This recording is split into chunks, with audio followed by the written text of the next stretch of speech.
Pinalayas niya ang kanyang ina para makasama nang mag-isa ang kanyang malupit na asawa. Ngunit ang sumunod na nangyari ay nagdulot sa kanya ng matinding pagsisisi. Si Rogelio ay palaging naaalala ang panahong ang kanyang ina, si Amparo, ay walang tigil na nagtatrabaho para mapanatiling maayos ang kanilang tahanan. Ilang taon na ang nakalipas mula nang siya'y magkasakit at mawalan ng lahat, trabaho, katatagan at mga pangarap. Nang siya'y gumaling, hindi na muling nagkaroon ng pagkakataon. Ang edad at matinding kompetisyon ay hindi nagbibigay ng puwang. Kaya ngayon nakatira siya kasama ng anak sa isang payak na bahay, tumutulong sa abot ng kanyang makakaya. Siya ang nag-aalaga ng pagkain, labada at kalinisan ng bahay, gusto lang niyang maging kapaki-pakinabang. Si Rogelio naman ay nagtatrabaho tuwing araw, umuuwi ng pagod, ngunit palaging may ngiti kapag nakikita ang ina. Kung wala siya, hindi ko alam kung ano ang magiging buhay ko. Bulong niya sa sarili, dama ang kapayapaan kahit kaunti lang ang mayroon sila. Isang karaniwang hapon nang makilala niya si Clarissa. Nagkita sila ng aksidente habang tinutulungan ni Rogelio ang dalaga na pulutin ang mga papel na tinangay ng hangin sa kalsada. Maganda si Clarissa, may kumpiyansa sa sarili at may karisma na tila nagpapaliwanag ng paligid. Nag-usap sila ng ilang minuto at tumawa siya sa biro ni Rogelio, bagay na matagal nang hindi niya nararanasan mula sa isang babae. Sa mga sumunod na araw, nagpalitan sila ng mga mensahe at nagsimulang mag-date. Mabilis umusad ang relasyon at isang weekend sinabi ni Clarissa, "Kung magsasama tayo, mas marami tayong oras para sa isa't isa." Hindi nagdalawang isip si Rogelio, labis siyang umiibig at pumayag kaagad. Pagdating ni Clarissa sa bahay, nakilala niya si Amparo. Palaging magalang ang ina, inalok siya ng kape, pinuri ang kanyang kagandahan at sinabing malugod siyang tinatanggap sa kanilang tahanan. Sumagot si Clarissa ng may ngiting kaakit-akit. Pinupuri rin ang luto ni Amparo at sinabing humahanga siya sa mga babaeng maraming karanasan sa buhay. Dama ni Rogelio ang saya sa maayos na pakikitungo nilang dalawa, ngunit makalipas ang ilang araw, nagsimulang magbago ang tono ni Clarissa. Isang gabi habang natutulog si Amparo, nagtanong si Clarissa kay Rogelio, "Hindi ka ba nahihiyang lagpas 30 ka na at kasama mo pa rin ang nanay mo?" Nabigla si Rogelio at ipinaliwanag na hindi ganoon ang sitwasyon. Nakikitira sa kanya ang ina dahil nagkasakit ito, nawalan ng trabaho at wala ng ibang matutuluyan. "Umaasa siya sa akin," sabi niya. Tumango si Clarissa na parang nauunawaan, ngunit halata kay Rogelio na may ibang iniisip ang babae. Lumipas ang mga araw at naging malinaw ang takbo ng buhay. Maagang umaalis si Rogelio para magtrabaho at si Clarissa naman ay nananatili sa bahay. Ngunit si Amparo ang totoong gumagawa ng lahat. Naglilinis, nagluluto, naglalaba, samantalang si Clarissa bihirang tumulong. Kapag humihingi si Amparo ng kaunting tulong, gaya ng pagsampay ng tuwalya o paglagay ng mga plato, palaging may dahilan si Clarissa para umiwas. "Nakapagpamanicure ako, hindi pwedeng mabasa," sabi niya minsan. "Masakit ang ulo ko," idinadahilan naman sa susunod. Kapag tumutulong man, madalas sinasadya niyang magkamali para si Amparo ang muling gumawa ng tama. Bago tayo magpatuloy, may pakiusap kami. Libre naming ibinabahagi ang mga kwentong ito at para magpatuloy, hinihiling naming i-like ninyo ang video at mag-subscribe, i-comment din kung saang lugar kayo nanonood. Maraming salamat at tuloy natin ang kwento. Kapag naroon si Rogelio, kunwari masipag si Clarissa, pinupuri si Amparo at nakikipagkwentuhan pa. Pero kapag nakaalis na ang lalaki, nag-iiba siya. Isang umaga, malamig ang boses niyang sinabi kay Amparo, "Hindi mo ba alam na oras na para umalis ka? Gusto ko ng bahay na kami lang ni Rogelio." Sagabal ka. Nanahimik si Amparo. Nilulunok ang bawat salitang parang mapait na gamot. Ayaw niyang magdulot ng gulo. Iniisip niyang baka iwan ni Clarissa si Rogelio kung magkakaroon sila ng alitan dahil sa kanya. At nababalisa siya sa ideyang iyon. Para hindi maging pabigat, nagsimula siyang maghanap ng trabaho kahit alam niyang mahirap na sa edad niya. Nag-apply siya sa mga linis bahay, kusina, kahit anong pwede. Ngunit palaging iisang sagot ang natatanggap, "Matanda na po kayo para sa posisyon. Kailangan namin ng mas bata." Umuuwi siyang pagod at bigo, pero hindi iyon ipinapakita kay Rogelio. Isang mainit na hapon naglakad-lakad si Amparo. Umupo siya sa isang bangko sa parke at nag-isip kung ano ang dapat gawin. Naisip niyang lumipat sa murang bahay pahingahan para sa matatanda, pero alam niyang si Rogelio pa rin ang magbabayad at mabibigatan ito. Pag-uwi niya, nadatnan niya sina Rogelio at Clarissa na nag-uusap sa sala. Tumigil ang dalawa nang makita siya. Ngumiti si Clarissa at sinabing, "Pinag-uusapan lang namin ang hinaharap. Hindi ba mas maganda kung kami lang ni Rogelio ang nakatira dito nang walang istorbo?" Sagot ni Rogelio na hindi niya alam kung maiintindihan iyon ng kanyang ina, ngunit iginiit ni Clarissa, "Pakakasalan lang kita kung wala ng ibang kasama dito. Gusto ko ng bahay na kami lang." Kunwaring walang narinig si Amparo, dumiretso siya sa kwarto at marahang isinara ang pinto. Natahimik si Rogelio. "Palagi siyang nandito para sa akin, Clarissa. Hindi ko siya pwedeng basta itapon," sabi niya. Nakahalukip-kip si Clarissa at malamig na sagot, "Mag-isip ka ng mabuti. Kailangan ng isang babae ng sariling espasyo at pribadong buhay. Hindi pwedeng habang buhay ay may biyenan tayong kasama." Kinagabihan, nahiga si Rogelio sa tabi ni Clarissa ngunit hindi makatulog. Nakatitig siya sa kisame, naaalala ang mga panahong inaalagaan siya ng ina noong bata pa siya, kung paano ito nagsusumikap para mabayaran ang mga bayarin at ang mga payo nito noon.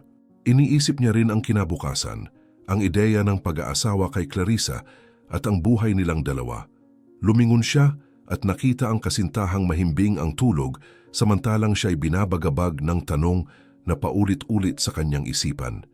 Paano pagsasabayin ang lahat ng walang nasasaktan? Si Rogelio ay nagpalipas ng buong gabi na nag-iikot sa kama. Hindi makatulog sa kaiisip sa mga sinabi ni Clarissa at sa tahimik na presensya ng ina na natutulog sa kabilang silid. Nang sumikat ang araw, bumangon siya na mabigat ang mukha. Hindi matanggal-tanggal ang halong galit, takot at pag-aalinlangan na bumabalot sa kanya. Tiningnan niya si Clarissa na mahimbing pa ring natutulog, saka siya huminga ng malalim bago lumabas ng kwarto. Pumunta siya sa kusina at nadatnan si Amparo na naghahanda ng kape gaya ng nakagawian, dahan-dahan ang paghalo sa palayok na parang wala siyang iniintinding oras. Ilang segundo siyang nanatiling nakatayo bago diretsahang sinabi na kailangan nitong ihanda ang mga gamit dahil may pupuntahan sila. Tiningnan siya ni Amparo na may pagtataka at tinanong kung saan sila pupunta, ngunit ang isinagot lamang niya ay sa isang mas mabuting lugar para sa ina. Walang tanong-tanong pa pumayag ito. Naniniwalang para sa kabutihan nito ang ginagawa ng anak. Nagmadali si Amparo, kinuha ang ilang damit at gamit. Habang tahimik na inubos ni Rogelio ang kape, iwas tumingin sa ina. Makalipas ang ilang sandali, sumakay sila sa kotse at bumiyahe. Sa daan, bumasag ng katahimikan si Amparo at sinabing nag-aalala siya sa paraan ng pag-uugali ni Clarissa. Ipinaliwanag niyang ilang araw na niyang inoobserbahan ng babae at hindi niya gusto kung paano ito magsalita o kung paanong laging tila may reklamo. "Anak, alam kong gusto mo siya, pero may kung ano sa babaeng iyan na hindi ako mapanatag. Hindi mabuti ang puso niya, Rogelio, at dapat pag-isipan mo iyan bago ka gumawa ng anumang bagay na pagsisisihan mo," sabi niya ng mahina. Hindi alam kung gaano kalalim ang tatama nito sa anak.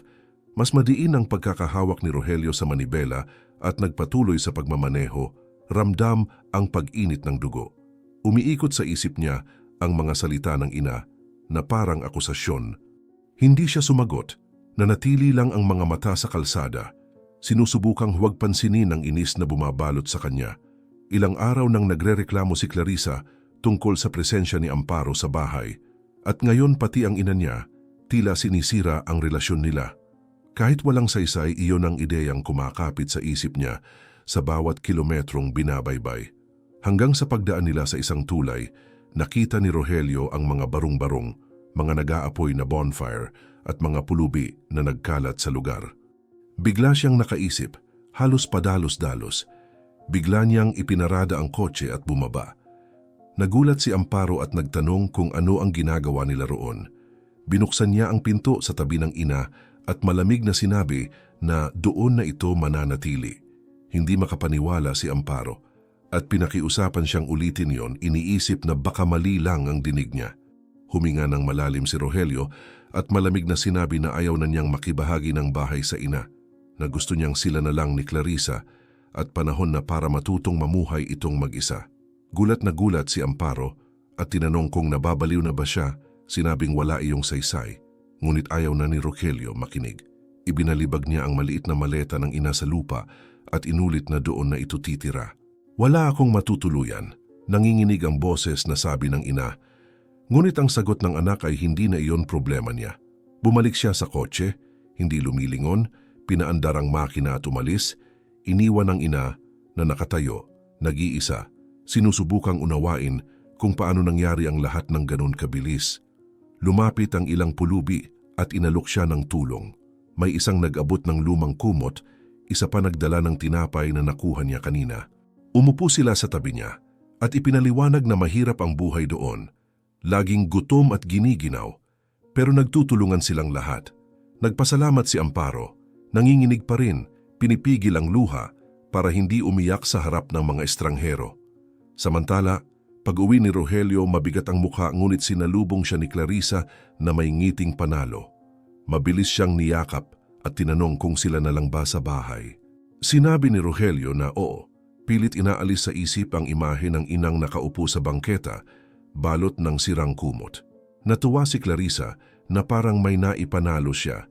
Sinabi na ngayon masaya na sila, makakapagplano ng kinabukasan, marahil pati kasal. Pagod na pagod si Rogelio ngunit tumango, pilit iniisip na tama ang ginawa niya. Sa mga sumunod na araw, nagbago ang ugali ni Clarissa. Wala na si Amparo para magluto at mag-ayos ng bahay, kaya reklamo siya ng reklamo na napakarami raw gawain. Bukod pa rito, sinimulan niyang hilingin na isama siya ni Rogelio sa mamahaling kainan. Nabilhan siya ng bagong damit at magbakasyon tuwing weekend. Ipinaliwanag ni Rogelio na wala siyang sapat na pera para roon. Pero sagot ng babae ay dapat magsikap pa siya, mag-overtime, humanap ng paraan. Sa tingin mo ba mamumuhay ako ng walang kahit anong maganda sa buhay? Tanong nito na may halong paninisi, para bang obligasyon ng lalaki ang lahat. Unti-unting nakita ni Rogelio na hindi siya mismo ang mahal ni Clarissa, kundi ang mga bagay na maibibigay niya. Sa bawat kahilingang hindi niya natutugunan, lumalamig ito, lumalayo. Umuuwi siya mula trabaho at gulo-gulo ang bahay, walang lutong pagkain. Reklamo ng reklamo si Clarissa na wala raw silbi ang buhay nila. Lalong nainis si Rogelio, ngunit pilit pa rin niyang iniisip na baka magbabago ang lahat, na kailangan lang ng oras ni Clarissa. Sa kaibuturan, ramdam niyang ang desisyong ginawa niya noong umagang iyon ay magdadala ng mas mabigat na kapalit kaysa sa inaakala niya. Ang atmosfera sa loob ng bahay ni Rogelio ay nag-iiba araw-araw. Hindi na itinago ni Clarissa ang kanyang pagkadismaya sa simpleng buhay na meron sila. Palagi siyang nagrereklamo tungkol sa kanilang barangay, sa mga lumang kasangkapan, sa pagkain, at pati na rin sa sasakyan na ginagamit ni Rogelio sa trabaho. Karapat-dapat akong magkaroon ng mas magandang buhay kaysa rito. Madalas niyang sabihin sa isang tono na lalong tumitindi sa bawat araw, dahilan para kabahan si Rogelio at maramdaman din ang hiya dahil hindi niya maibigay ang lahat ng gusto nito. Nagsusumikap siya ng walang pahinga, gumagawa ng overtime, nagtitipid kung saan pwede, pero tila ba walang sapat para mapaligaya si Clarissa.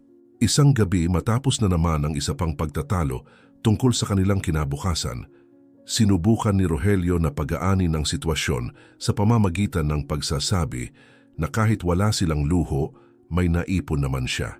Binanggit niya ang ilang mahahalagang gamit ng pamilya tulad ng lumang relo ng kanyang lolo at sinabing lahat iyon ay nakatago sa isang maliit na kabaong sa kanilang kwarto para sa seguridad. Nakinig si Clarissa ng may interes at si Rogelio sa kanyang pagiging inosente, naniwalang ang pagbabahagi ng impormasyong ito ay patunay ng tiwala. Ang password ay kaarawan ng nanay ko. Sabi niya, iniisip na isa itong paraan para ipakita na wala siyang lihim at handang magsimula ng seryosong buhay kasama si Clarissa. Ngumiti si Clarissa, hinaplos ang kanyang pisngi, at sinabing iyon ay tanda ng tunay na pag-ibig. Pero sa loob-loob nito, parang may iba na siyang binabalak. Sa mga sumunod na araw, napansin ni Rogelio na nag-iba ang kilos ni Clarissa.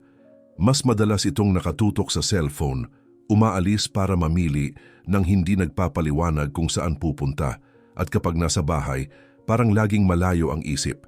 Napansin ni Rogelio pero pinili niyang isipin na baka pagod lang ito dahil sa mga away nila nitong mga nakaraang linggo. Hanggang isang hapon, habang nasa trabaho si Rogelio, nakita ni Clarissa ang perpektong pagkakataon. Hinintay niya ang oras na abala ang mga kapitbahay. Kinuha ang maleta at sinimulang alisin ang laman ng kabaong. Kinuha niya ang pera, mga alahas na pamana ng pamilya at ang lumang relo ng lolo na itinuring ni Rogelio na sagrado. Sinuyod niya ang buong bahay para sa anumang bagay na pwedeng ipagbili, pati na mga personal na dokumento. Nang matapos, mabilis siyang tumingin sa paligid at umalis nang walang iniwang sulat, walang mensahe, walang anumang palatandaan ng kanyang ginawa. Pagbalik ni Rogelio, nadatnan niyang nakabukas ang pinto at magulo ang loob ng bahay. Tinawag niya si Clarissa ng maraming beses pero walang sumagot. Kinabahan siya, mabilis na tumakbo sa mga kwarto at nakita ang kabaong na nakabukas at ang mga drawer na walang laman. Bumilis ang tibok ng puso niya. Ang unang pumasok sa isip niya ay baka na-hold up sila at kinidnap si Clarissa. Agad niyang kinuha ang telepono at tumawag sa pulis. Pilit na ipinapaliwanag ang nangyari. Halos wala na sa katinuan. Kinuha nila lahat, pati siya nawala. Sabi niya sa nanginginig na boses ni hindi naisip na may mas malalim pang dahilan. Maya-maya, dumating ang 2 patrol car. Sinuri ng mga pulis ang bahay.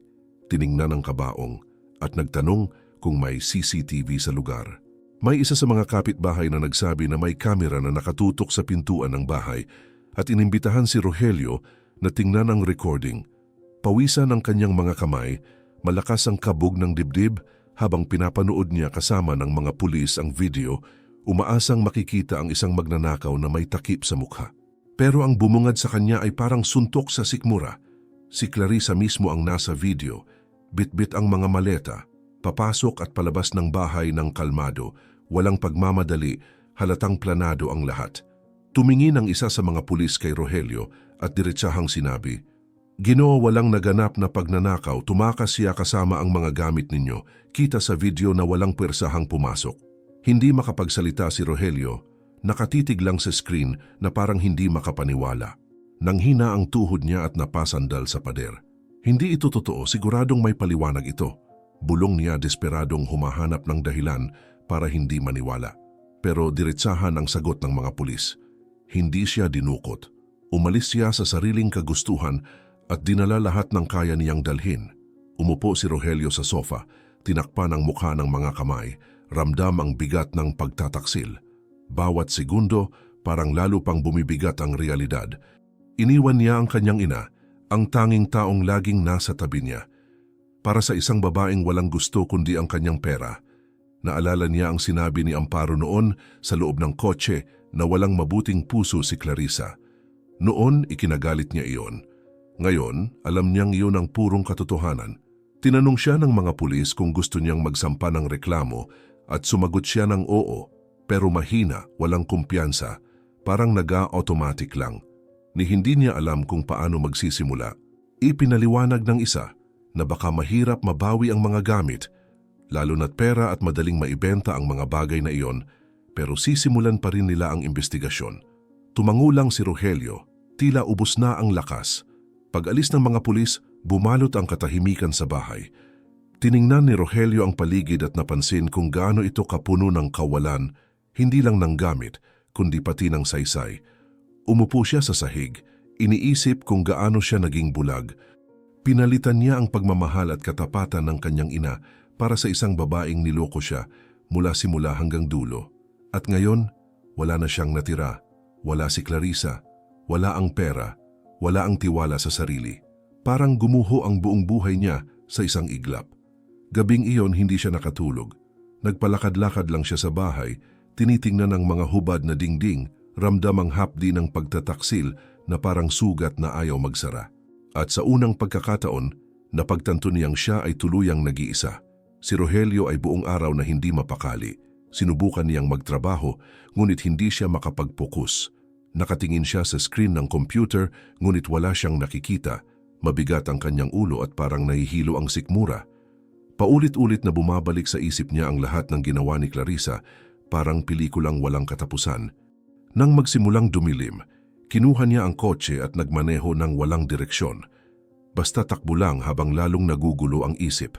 Parang naglaho ang lahat ng kulay sa paligid at siya ay pasaherong nakulong sa sarili niyang katawan. Dumaan siya sa mga kalsadang hindi niya maalala kung napuntahan na. Bumibilis ang takbo ng hindi binabasa ang mga karatula hanggang sa hindi niya namalayan na huminto siya sa mismong tulay kung saan niya iniwan ang kanyang ina ilang araw na ang nakalipas. Ilang segundo siyang nakatingin sa labas ng bintana, pinagmamasdan ang mga barong-barong, ang mga apoy na nagliliyab, ang mga taong nakaupo sa lupa at nakaramdam siya ng biglang kirot sa lalamunan. Bumaba siya ng kotse ng mabagal na parang takot sa sariling hiya. Ilang palaboy ang tumayo nang makita siya, hinarangan ang daan na parang depensa para sa lugar nila. May isa na nagsabing hindi siya welcome doon, na sobra na ang tiniis ng matandang babae. Bago pa lumala ang sitwasyon, tumayo si Amparo mula sa kinauupuan at kalmadong sinabi na hayaan nilang makalapit ang anak niya. Sinabi niyang ayos lang na walang kailangang gulo. Unti-unting umatras ang mga lalaki ngunit hindi maitago ang paghamak sa tingin nila kay Rogelio na parang hindi nila kayang unawain kung paano nagagawa ng anak na iwan ang sariling ina sa ganitong lugar. Lumapit si Rogelio kay Amparo ngunit hindi niya agad matingnan ang mga mata nito. Umupo siya sa tabi, hindi mapakali ang mga kamay at bigla na lang ikinuwento ang lahat. Sinabi niyang wala na siyang natira, na si Clarissa ay ninakaw ang lahat ng ipon, mga gamit ng pamilya, mga dokumento, lahat ng may halaga.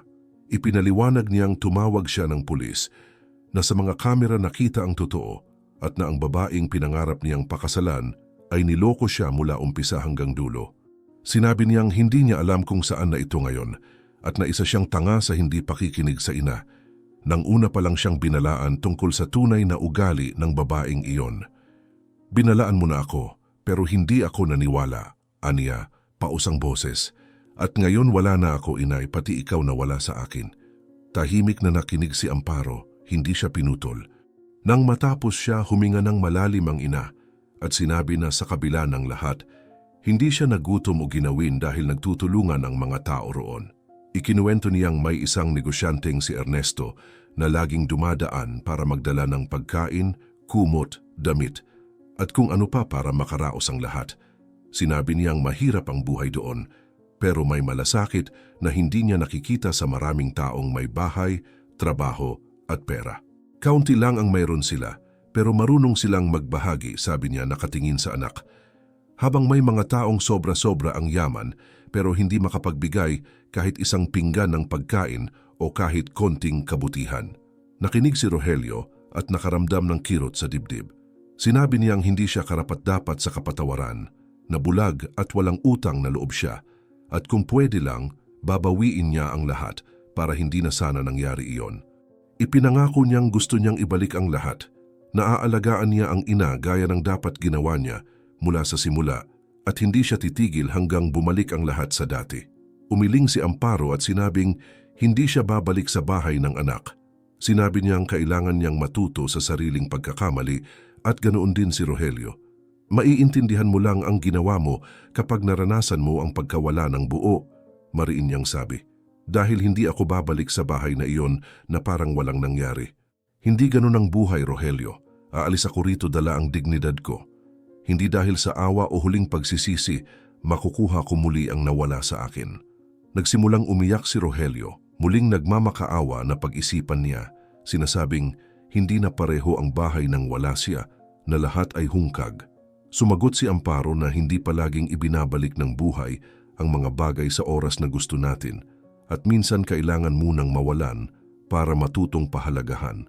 Ikinuwento niyang nasanay na siya sa buhay roon, na nakatagpo siya ng mga kaibigan at hindi niya basta iiwan ang mga taong tumulong sa kanya noong kailangan niya, kahit pa nagsisisi na ngayon ang anak. Tinanong siya ni Rogelio kung pwede man lang ba siyang dalawin, kung may maitutulong ba siya, at sinabi ni Amparo na wala siyang kailangan sa ngayon, na kung gusto niyang tumulong siya sa mga taong nandoon, kausapin sila, unawain ang buhay ng mga walang-wala pero patuloy pa ring lumalaban araw-araw. Tumingin si Rogelio sa paligid at nakita ang mga batang naglalaro gamit ang mga boteng walang laman, ang mga lalaking nagsisiga para mawala ang lamig, ang mga babaeng naghahati-hati ng tinapay sa mga kararating lang. Napagtanto niyang tama ang ina na mas maraming kabutihan sa tulay na ito kaysa sa karamihan ng bahay na kilala niya. Naramdaman niyang napakaliit niya, puno ng hiya, at nangakong hindi siya aalis doon nang hindi gumagawa ng pagbabago. Tinapos ni Amparo sa pagsasabing wala siyang kinikimkim na galit, pero kailangan niyang tahakin ang sariling landas ngayon, na baka dumating ang araw na muli silang magsama. Ngunit bago iyon, kailangan munang magbago ni Rogelio, matutong maging tunay na anak at hindi iyong lumalapit lang sa ina kapag mali na ang lahat. Nanahimik si Rogelio, tumangulang, at naunawaan niyang may mga sugat na hindi agad naghihilom. Nang tumayo siya para umalis, lumingon siya at nakita ang ina na nakangiting nakikipaglaro sa isa sa mga bata, tumutulong sa pamamahagi ng pagkain na dinala ni Ernesto kaninang umaga. Napansin niyang mas payapa ito roon sa kabila ng kakaunting meron sila kaysa noong nasa bahay pa kung saan niya ito iniwan para makasama si Clarissa. At doon niya naunawaan na may pagbabagong nangyayari sa buhay ng ina, isang pagbabagong baka hindi pa niya lubusang mauunawaan. Habang lumilipas ang mga araw, napansin ni Rogelio na nag-iiba ang ina. Kahit nakatira pa rin sa ilalim ng tulay, si Amparo ay masigla, mas matatag sa mga desisyon at may kakaibang anyo sa mukha, para bang nakatagpo ng bagong layunin sa lugar na iyon. Isang hapon, bumalik siya dala ang ilang pagkain at nadatnan ang mga pulubi na nagkakatipon sa paligid ni Amparo, nakikinig sa mga sinasabi nito na parang isa siyang natural na leader. Nagsasalita siya tungkol sa kung paano sila maaaring mag-organisa para walang magutom, kung paano patas na hahatiin ang mga donasyon at pati na rin ang paglilinis ng lugar para manatiling maayos. Nakatayo lamang si Rogelio, hindi napapansin, at narinig niya nang sabihin nito na kung magtutulungan sila, higit pa sa basta-basta lang mabuhay ang kaya nilang gawin. Makalipas ang ilang araw, muling dumating si Ernesto na may dalang pagkain at damit tulad ng dati. Lumapit agad si Amparo at sa ikinagulat ng lahat hindi humingi ng mga jacket o mga pagkaing luto na. Sa halip, sinabi niyang kailangan nila ng mga sangkap at ilang pangunahing gamit tulad ng mga kaldero, kutsilyo at malalaking sandok. Nagulat si Ernesto at nagtanong kung para saan iyon at ipinaliwanag ni Amparo na gusto nilang sila mismo ang magluto ng pagkain. Pero nais din nilang magbenta ng murang pagkain sa mga manggagawang dumadaan araw-araw sa kalsada malapit sa tulay. Araw-araw kumakain sa labas ang mga tao at mahal ang bayad nila. Kung magtitinda tayo ng simpleng pagkain sa murang halaga, maaari tayong magkaroon ng kaunting pera at hindi na lang umasa sa donasyon, matatag niyang sabi. Nakita ni Ernesto na matapang ang ideya at nangakong dadalhin ang anumang makakaya. Pagkalipas ng isang linggo, bumalik siya dala ang isang simpleng kariton, mga lumang kaldero at ang mga sangkap na hiniling. Ginugol ni Amparo at ng mga pulubi ang buong araw sa pagluluto ng kanin, beans, manok at gulay. Sa simula, iilan lang ang bumili ng mga simpleng pagkain, pero kumalat ang balita at sa loob ng ilang araw, may mga motorista at naglalakad na pumupunta para bumili ng mura at lutong bahay na pagkain. Nang muling bumisita si Rogelio, nagulat siya sa mahabang pila ng mga taong pumupuri sa lasa ng luto at sa kabaitan ng lahat. Si Amparo ang nag-oorganisa ng mga gawain, sinasabi kung sino ang magluluto, sino ang maghahatid at sino ang magbabantay ng kita. Nang makita ni Ernesto ang bilis ng paglago, nagsimula siyang mag-isip tungkol sa sarili niyang sitwasyon. Ang negosyo niya sa events ay nalulugi na dahil sa krisis at halos ibenta na niya ang lahat nang makita niyang may malaking potensyal ang maliit na proyektong ito. Kinausap niya si Amparo at sinabing kung papayag ito, mamumuhunan siya para palakihin pa ang ideya. Sinabi ni Amparo na hindi niya alam kung handa na ang mga tao roon para sa ganoon, pero tiniyak ni Ernesto na tutulungan niya sa lahat, mula sa renta ng lugar hanggang sa pagbili ng mga propesyonal na kagamitan. Sa pagtatapos ng linggo, dumating si Ernesto, dala ang balitang may nirentahan na siyang simpleng pwesto. Malapit sa sentro at maganda ang lokasyon. Pinatawag niyang lahat para ipaliwanag ang plano. Sinabi niyang bibili siya ng mga kalan freezer mesa at lahat ng kailangang gamit para makapagbukas ng maliit na kainan. Ipinaliwanag niyang bawat isa ay magkakaroon ng papel. May magluluto, may magbabantay ng pera, may magsisilbi sa mga tao. Pinili si Amparo bilang tagapamahala, bagay na ikinagulat maging ng mga pulubi. Pero sinabi ni Ernesto na wala nang mas karapat-dapat kaysa sa kanya dahil ideya niya ito at siya ang nagpakita ng pamumuno mula pa noong simula. Sa mga sumunod na araw, nilinis nila ang pwesto, pininturahan ang mga dingding, ikinabit ang mga gamit at sinubukan ang mga pagkaing ibebenta. Tumulong si Rogelio sa pagpipintura at pag-aayos ng mga mesa, hindi para sa kapalit na pera, kundi para lamang makita ang ina na muling masaya. Si Amparo ang namahala sa lahat, nagtakda ng menu, nag-ayos ng mga oras at nagbigay ng tagubilin sa mga kasama na dati walang direksyon sa buhay at ngayon ay may totoong trabaho na. Dito, walang magugutom pero wala ring tatamad-tamad. Lahat magtatrabaho at kikita ng sariling pera, sabi niya habang isinusulat ang schedule sa dingding.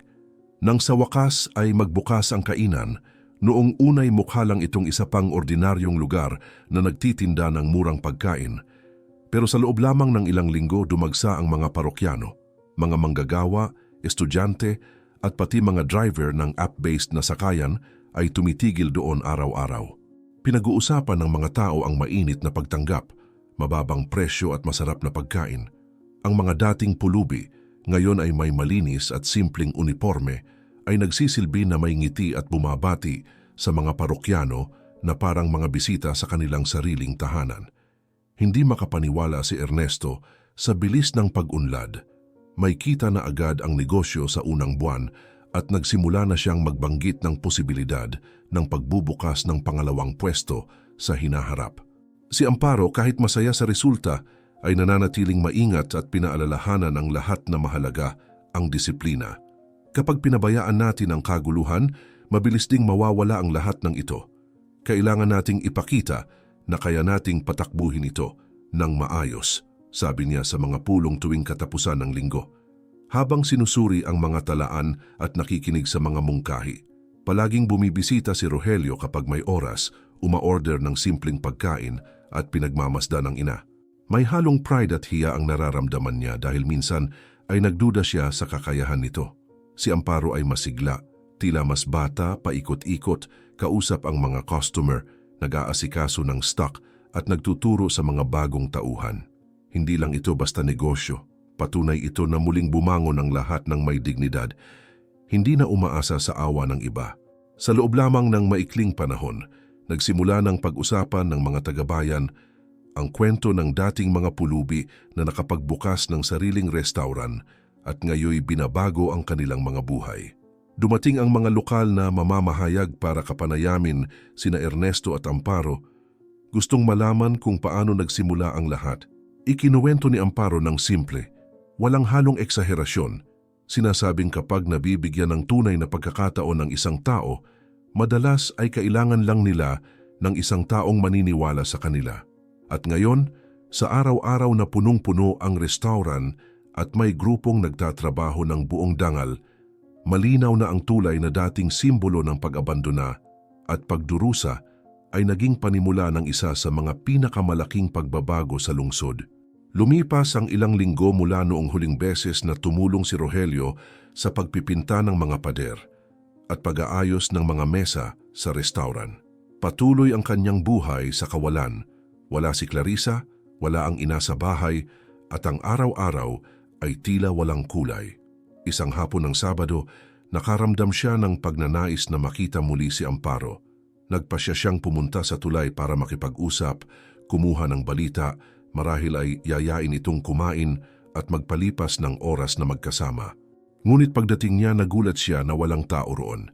Wala na ang mga barong-barong, malinis ang bangketa at may ilang bakas lamang ng mga dating siga ng apoy. Nagtanong siya sa isang naglalako at ipinaliwanag ng lalaki na ilang linggo nang wala roon ang grupo na nakahanap sila ng trabaho at sabay-sabay na umalis. Naramdaman ni Rogelio ang halong ginhawa at pag-aalala dahil hindi niya alam kung nasaan sila ngayon o kung paano sila hahanapin. Bumalik siya sa sasakyan at nagsimulang magmaneho sa lungsod, iniisip kung saan maaring nagpunta ang kanyang ina. Habang kumakalam ang sikmura, huminto siya sa harap ng isang bagong bukas na restaurant na kapansin-pansin dahil sa makukulay na dekorasyon at sa dami ng tao sa labas. Nagpasya siyang pumasok para kumain, ngunit pagpasok niya, halos napatigil siya. Nakilala niya agad ang maraming mukha sa mga staff na naglilingkod sa mga mesa. Sila ang dating mga pulubi na kasama ni Amparo sa ilalim ng tulay. Ngayon ay may malilinis na uniforme, nakangiti at propesyonal na nagsisilbi sa mga customer. Bago pa siya makalapit para magtanong tungkol sa kanyang ina, lumapit ang isang waiter para kunin ang kanyang order. Humingi lang si Rogelio ng simpleng pagkain, ngunit napansin ng empleyado kung sino siya at marahang nagtungo sa kusina. Pagbalik nito makalipas ang ilang minuto, sinabi nitong nais daw siyang makausap ng manager. Nang lumabas si Amparo, nakasuot ng maayos na uniforme at may hawak na clipboard, ilang segundo munang hindi nakapagsalita si Rogelio. Iba ang kanyang anyo ngayon. Mas bata ang hitsura, may kumpiyansa sa paglalakad, kumukumusta sa mga kliyente sa pangalan, nagbibigay ng utos sa mga empleyado, at ngumiti sa kanya na parang siya ang may-ari ng lugar. Umupo siya sa mesa at sinabing inaasahan na niyang magugulat si Rogelio. Sumagot si Rogelio na hindi niya alam kung saan magsisimula. Gusto niyang maintindihan ang lahat ng nangyari mula noong huli silang nagkita. Ikinuwento ni Amparo nang maayos ang buong paglalakbay mula sa unang araw na nagdala si Ernesto ng mga sangkap at kagamitan hanggang sa desisyon nilang magbenta ng pagkain sa kalsada. Ipinaliwanag niya kung paano lumaki ang ideya, kung paanong nagpasya si Ernesto na mamuhunan ng makita ang potensyal at kung paano nailigtas ng restaurant na ito hindi lamang ang dating mga pulubi kundi pati na rin ang negosyo ni Ernesto na muntik ng mabangkarote. Ngunit ngayon ay may bagong pinagkukunan ng kita. Naniniwala siya sa amin nang wala nang naniniwala, sabi niya. At ngayon, bawat tao na dating nakatira sa tulay ay may sweldo, may gawain at may sariling higaan. Tumingin si Rogelio sa paligid at nakita ang mga dating kasama ng ina na nagsisilbi sa mga customer. Ang ilan ay nagluluto, ang iba ay nag-aayos ng mesa. Lahat may hitsura ng taong sa wakas ay may marangal na buhay. Habang sila'y nag-uusap, ipinakita sa telebisyon ng restaurant ng balita sa hapon. Biglang lumabas ang mukha ni Clarissa sa screen, may headline na nagsasabing inaresto siya dahil sa panloloko sa maraming lalaki sa nakaraang mga taon. Ipinakita ang mga larawan niya habang pumapasok sa presinto na may posas at ipinaliwanag ng reporter na niloko niya ang mga biktima sa iba't ibang lungsod, ninanakawan ng pera at mahahalagang gamit sa pamamagitan ng peking pangakong relasyon. Nanahimik si Rogelio ng ilang segundo nakatitig sa TV, ramdam ang halong galit at ginhawa ng sa wakas ay makita ang tunay na pagkatao ng babaeng iyon na nailantad para sa lahat.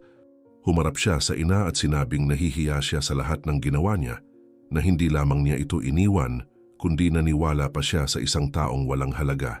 May luha sa mata niyang sinabi na hindi siya umaasang mapatawad, pero kailangan niyang ipahayag ang kanyang pagsisisi. Sumagot si Amparo na wala siyang kinikimkim na galit, ngunit inaasahan niyang makikita kay Rogelio ang tunay na pagbabago. Pinapatawad kita, Rogelio, sabi niya, pero kailangan mong maging mas mabuting tao mula ngayon. Wala nang saysay ang pag-iyak sa nakaraan kung uulitin mo lang ang parehong pagkakamali. Tumango siya at nangakong hinding-hindi na niya iiwan ang ina, na gagawin niya ang lahat para alagaan ito at mabawi ang nasayang na panahon. Matapos ang pag-uusap, dinala siya ni Amparo para makita ang kusina, ipinakilala ang mga empleyado at ipinakita kung paano may kanya-kanyang gawain ang bawat isa. Ipinaliwanag niya na may mga nagluluto, may mga nasa cashier, may mga nag-aasikaso ng customer, at lahat ay mabilis na tututo dahil gusto nila ang pangalawang pagkakataon na ito. Sinabi rin niyang araw-araw bumibisita si Ernesto at iniisip ng magbukas ng pangalawang sangay dahil lumalagpas sa inaasahan ang kita. Nagiging matagumpay ang lugar na ito dahil walang takot ang sinuman dito sa trabaho, aniya, at dahil alam namin ang halaga ng bawat pagkaing na ibebenta. Lahat kami nakaranas ng gutom, kaya ngayon ibinibigay namin ang pinakamahusay para walang umalis dito na hindi kontento. Kinain ni Rogelio ang pagkaing in-order niya habang pinagmamasdan ang galaw sa paligid. May mga kliyenteng pumapasok at lumalabas, mga waiter na may ngiti sa labi, mga batang tumatakbo sa pagitan ng mga mesa at amoy ng bagong lutong pagkain mula sa kusina. Parang ibang mundo iyon kumpara sa tulay kung saan nagsimula ang lahat. Pagkatapos kumain, tumayo siya at sinabi sa ina na gusto niyang maging bahagi ng lahat ng iyon. Hindi para may makuha, kundi para makatulong sa anumang paraan. Sumagot si Amparo na malugod siyang tatanggapin, ngunit kailangan niyang tandaan na ang restauran na iyon ay hindi tungkol sa kanya o sa kanya lamang, kundi tungkol sa lahat ng nagpasya na magsimula muli ng magkakasama. Kinagabihan, bago umalis, nangako si Rogelio sa ina na magbabago siya mula ngayon. Sinabi niyang hinding-hindi na niya hahayaang ang kayabangan o pagkabulag ang maglayo sa kanya sa pamilya. Ngumiti si Amparo at sinabing matagal nang naibigay ang kapatawaran, ngunit ang tiwala ay mabubuo lang sa paglipas ng panahon. Ang mahalaga ngayon ay naintindihan mo na, sabi niya, at handa kang magbago. Nagtapos ang kwento sa mga larawan ng restauran na patuloy na lumalaki linggo-linggo, mahahabang pila ng kliyente sa bangketa at ang mga dating palaboy na ngayoy nabubuhay ng may dignidad at tumutulong sa iba pang bagong dumarating na nangangailangan ng trabaho.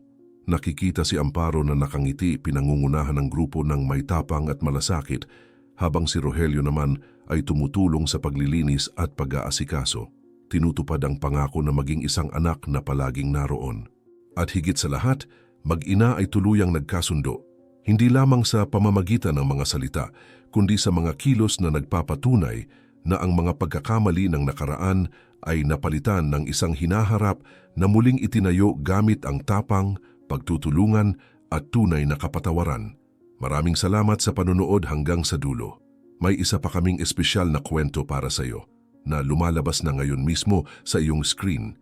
Kailangan mo lang pindutin para mapanood. Sa isang mundong puno ng sakit na madalas ay nananatiling tahimik, pinili mong makinig hanggang sa huli. Kung tinamaan ka ng kwentong ito, mag-subscribe ka na. Malaking tulong iyon para maipagpatuloy namin ang pagbabahagi ng mga totoong istorya na karapat-dapat ikwento. Ikomento kung saang lugar ka nanonood. At kung maaari, ibahagi mo rin. Maaring maliit na bagay lang, ngunit ang pagpapalaganap ng kwentong puno ng pagbangon ay pagpapalaganap din ng pag-asa.